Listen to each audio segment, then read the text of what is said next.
میرے بندوں سے کہہ دو کہ لوگوں سے ایسی باتیں کہا کریں جو بہت پسندیدہ ہوں، کیونکہ شیطان بری باتوں سے ان میں فساد ڈلوا دیتا ہے۔ کچھ شک نہیں کہ شیطان انسان کا کھلا دشمن ہے۔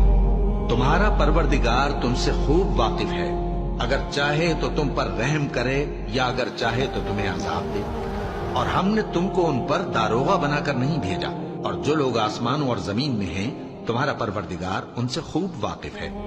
اور ہم نے بعض پیغمبروں کو بعض پر فضیلت بخشی اور داؤد کو زبور عنایت کی۔ کہو کہ مشرکو، جن لوگوں کی نسبت تمہیں معبود ہونے کا گمان ہے ان کو بلا دیکھو، وہ تم سے تکلیف کے دور کرنے یا اس کے بدل دینے کا کچھ بھی اختیار نہیں رکھتے۔ یہ لوگ جن کو اللہ کے سوا پکارتے ہیں وہ خود اپنے پروردگار کے ہاں ذریعہ تقرب تلاش کرتے رہتے ہیں کہ کون ان میں اللہ کا زیادہ مقرب ہوتا ہے، اور اس کی رحمت کی امید